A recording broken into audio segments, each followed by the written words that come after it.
À quoi ça sert une émotion? Une émotion, c'est un outil de feedback de ce qui se passe à l'intérieur et à l'extérieur de toi. On pourrait dire aussi que une émotion, c'est un messager qui t'apporte en fait un message et ce qui compte, c'est le message et pas le messager. Une émotion, c'est comme un sens supplémentaire. Ça veut dire que tu vois, tes sens, ils te permettent de percevoir le monde extérieur. Tes émotions, elles te permettent de percevoir ce qui se passe à l'intérieur et à l'extérieur de toi, mais surtout d'orienter en fait ton libre arbitre pour faire des choix. C'est un organe en fait qui va permettre l'adaptation. Et de fait, si tu veux être capable de t'adapter, d'augmenter ton niveau de résilience, de mieux te connaître, de mieux t'adapter aux différentes situations extérieures à toi, eh bien, je t'invite fortement à connecter avec tes émotions. Alors oui, ça peut faire carrément peur, ça peut être carrément difficile. Moi, ce que j'ai envie de te transmettre, c'est des tutos sur comment faire, c'est quoi les messages des émotions.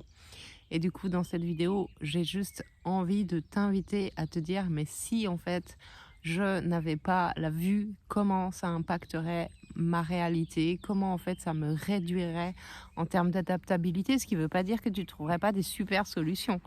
Mais si tu avais un sens en moins, ça serait quand même un handicap. Ne pas tenir compte de tes émotions, c'est un handicap. C'est un handicap qui t'emmène vers une vie qui ne te ressemble pas, qui ne te convient pas.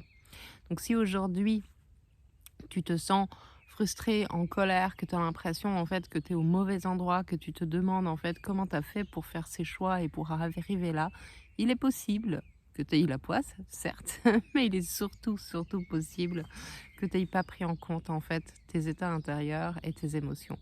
C'est jamais trop tard pour rectifier le tir. Il y a une métaphore que moi j'aime bien donner aux gens qui est plutôt visuelle.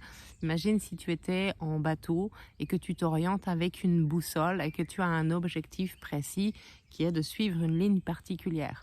Si tu t'écartes ne serait-ce que de 1 degré, tu vois, de ton axe, que tu décales un tout petit peu de 1 ou 2 degrés, tout le temps que tu passes en fait à te décaler, plus tu attends, plus en fait ça te sépare de ton objectif.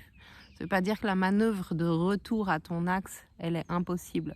Ça veut dire que l'angle auquel tu dois corriger, il est proportionnel au temps que tu as passé à te décaler. C'est pas grave, on passe tous notre vie à se décaler plutôt d'un côté, plutôt de l'autre, à ne pas forcément écouter des ressentis intérieurs. Par contre, tu as la capacité de faire des choix, tu as la capacité de reconnecter à tes émotions, à tes objectifs, à tes valeurs, à tes besoins et de corriger le tir.